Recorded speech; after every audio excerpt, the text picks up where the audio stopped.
Coucou tout le monde, j'espère que vous allez bien. On se retrouve aujourd'hui dans une nouvelle vidéo. Pour vous dire la vérité qui n'était absolument pas prévue, j'étais en train de faire un gâteau, voilà, une recette pour Instagram. D'ailleurs, si vous ne me suivez pas encore sur Instagram, je vais me répéter, mais je vous le mets juste ici. Je vous invite à venir vous abonner et pareil, je le dis maintenant comme ça c'est fait.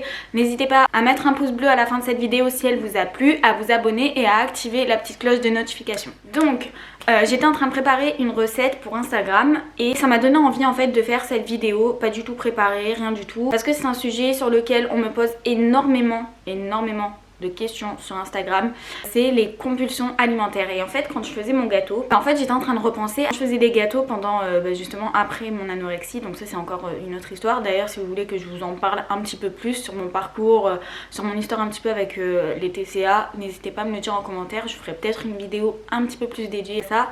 D'ailleurs, en faisant le montage de cette vidéo, j'ai réalisé que j'avais déjà fait un post sur Instagram sur ma dernière hospitalisation par rapport à justement mon anorexie. Donc si ça vous intéresse en attendant que je fasse une vidéo, vous pouvez déjà aller voir ce petit post où je raconte comment ça s'est passé et comment je vais depuis.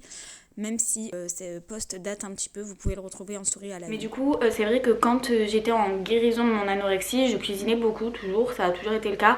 Mais du coup, je préparais mes goûters, nani nana. Et du coup, dans la guérison de l'anorexie, ce qu'il faut savoir, c'est qu'il faut manger beaucoup plus qu'une personne normale, puisqu'on a le corps complètement détruit. Enfin, moi en plus particulièrement, je tombais à un stade vraiment très bas. Sans parler de poids, je faisais quasiment le poids de mon neveu qui avait 3 ans. Voilà, pour 1m69, donc je vous laisse imaginer. Bref, et donc du coup, pour reconstruire tout ça, il fallait évidemment que je mange énormément, et beaucoup plus qu'une personne normale, comme je le disais. Donc du coup, c'était bien plus que 2500 calories.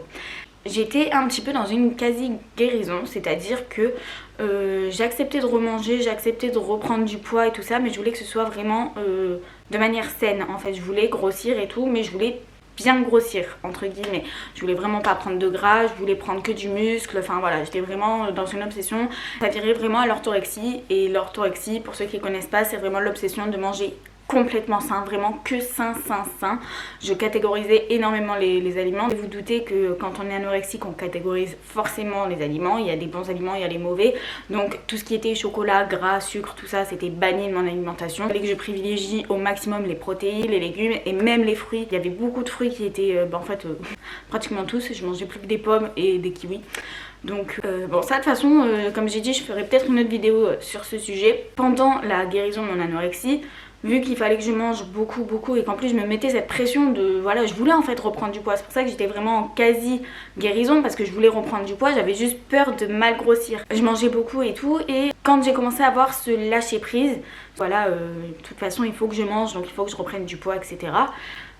J'ai commencé à me réautoriser tout ce que je m'étais interdit en faisant des crises. C'est-à-dire que quand j'ai commencé à vouloir un petit peu lâcher prise, mais vraiment quand je voulais réintégrer un petit morceau de chocolat, j'ai pas réussi à m'arrêter à mon petit morceau de chocolat, et ça finissait en catastrophe. Premier point que je voudrais aborder avec vous, par rapport à tout ce que j'ai dit auparavant, vous avez dû comprendre que la cause du coup des compulsions alimentaires, c'est forcément la restriction. Moi j'ai commencé à faire ces compulsions alimentaires parce que justement j'étais dans ma phase d'anorexie. Pendant des années je me suis restreint, j'ai banni pratiquement tous les aliments qui existent, tous les aliments plaisir, tous les aliments bons, même des aliments bons pour la santé, hein. Une banane c'est pas forcément mauvais, mais c'était banni, c'était impossible pour moi parce que c'est trop sucré. Voilà, j'avais vraiment une petite liste d'aliments que je m'autorisais à manger parce qu'il fallait quand même que je me nourrisse, sinon je mourrais, et j'étais clairement, en fait, c'était clairement ce que j'étais en train de faire, hein. Parce qu'en bannissant pratiquement toute mon alimentation, forcément je perdais du poids et forcément je perdais la vie en fait. En gros, voilà, j'ai commencé à faire des compulsions parce que j'ai commencé un petit peu à lâcher, et mon corps ne s'est pas satisfait d'un petit peu, il avait vraiment besoin, c'est le mot besoin, de beaucoup plus, et d'autant plus quand on a été privé pendant des années, d'autant plus quand ton corps il est détruit, t'es privé pendant des années. Donc là on parle pas d'un petit régime de quelques mois, on parle vraiment d'années. Donc en plus de m'être privé mentalement, mon corps était complètement détruit, donc c'était un besoin psychologique mais aussi physique. Pour répondre aux questions que j'ai sur Instagram de personnes anorexiques ou qui ont des TCA, les compulsions après une phase de restriction sont totalement normales. C'est pas parce que vous faites des compulsions alimentaires, qu'il faut appeler ça des crises et qu'il faut appeler ça boulimie. C'est juste normal. Donc du coup maintenant pour parler un petit peu de manière générale sans catégoriser les personnes qui ont été anorexiques ou qui ont eu des troubles du comportement alimentaire, c'est exactement la même chose. À partir du moment où vous vous restreignez dans votre alimentation, vous allez craquer. C'est pour ça que les régimes sont complètement inefficaces et qui ne servent à rien sur la durée.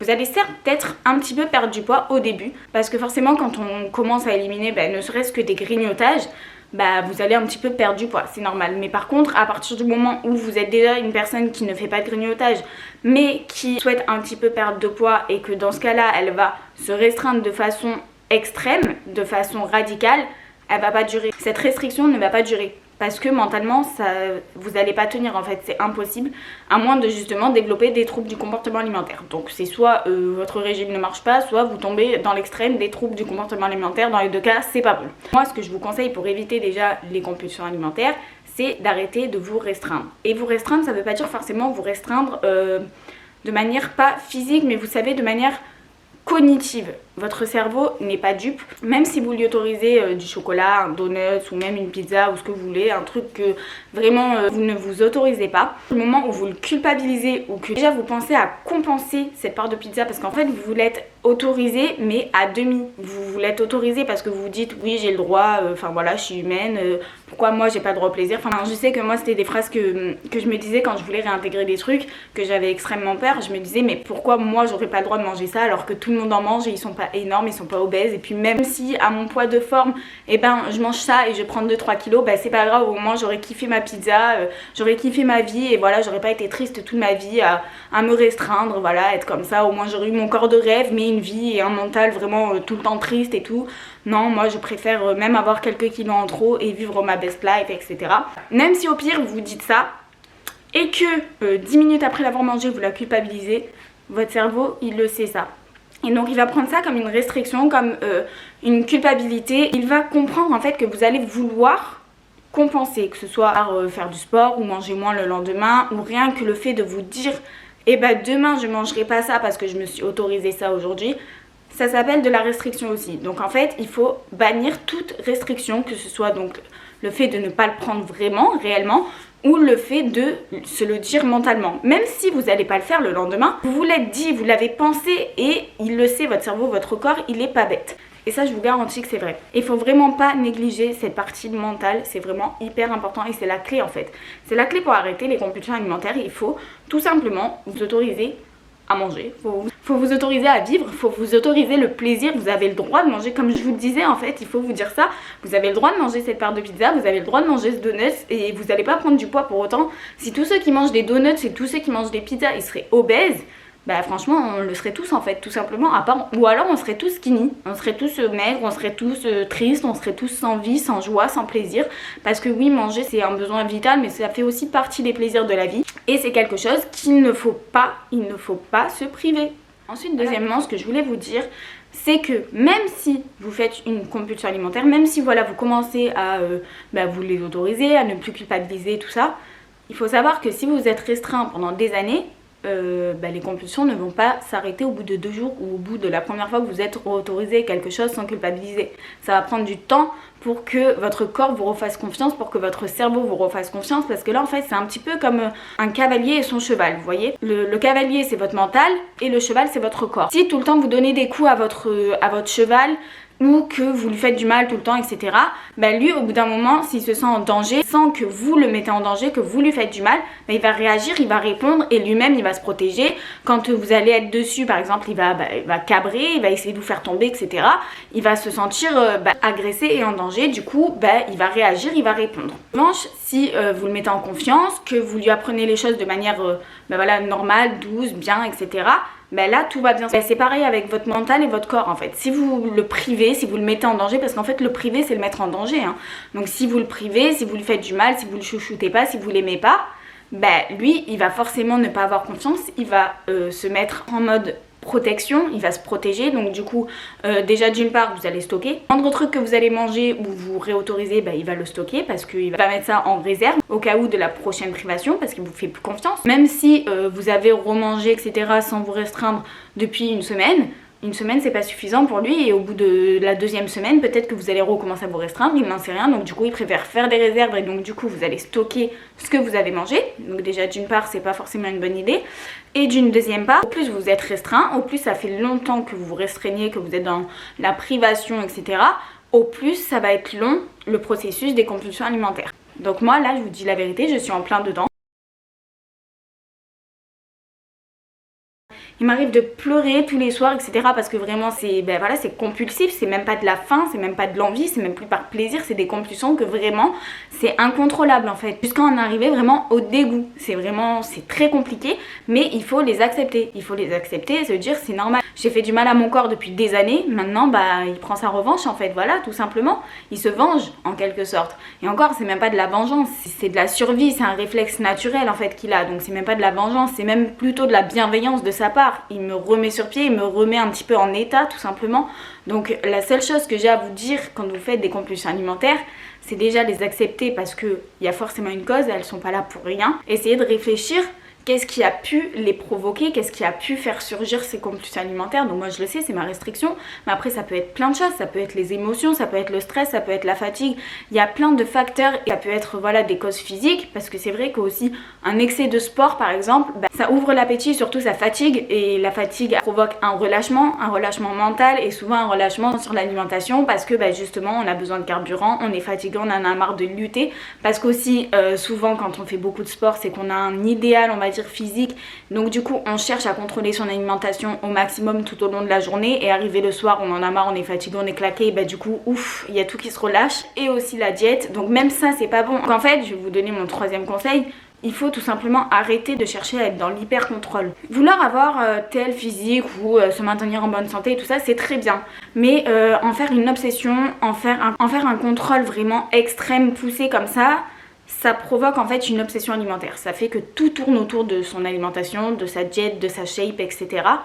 Et on en vient à ne plus manger naturellement. Manger comme un robot, on mange parce qu'il faut manger, sans plaisir, sans goût, sans rien du tout. On calcule même plus ça, on calcule juste ses macros et c'est tout. On respecte sa diète, tout va bien. Alors qu'en fait le but premier de l'alimentation c'est ok, comme je le disais, un besoin vital, physiologique, mais c'est aussi de prendre du plaisir en fait. Des fois moi je me rappelle, je mangeais et en fait une fois après avoir mangé, limite je me souvenais même plus d'avoir mangé, parce qu'en fait déjà d'une part je mangeais toujours avec mon téléphone et tout ça, donc en fait je mangeais mais sans vraiment réaliser, et d'une deuxième part tout était sans goût, sans rien, donc du coup je savais ce que je mangeais parce que je savais ce que j'avais préparé, mais si vraiment on m'avait mis une assiette comme ça que c'était pas moi qui avais préparé, franchement j'aurais été incapable de dire ce que je venais de manger. Ça aussi c'est quelque chose de très très grave on va dire, et donc ce qui me pousse à vous dire que il faut manger selon votre faim, selon votre appétit, selon ce que vous voulez, sans vous dire ça c'est mauvais, ça c'est bon, ça c'est ci, ça c'est ça, parce que de toute façon, je le répète encore et encore, il n'y a pas de bon, il n'y a pas de mauvais, tout est bon dans l'alimentation, vraiment tout, même l'huile, le beurre, tout est bon,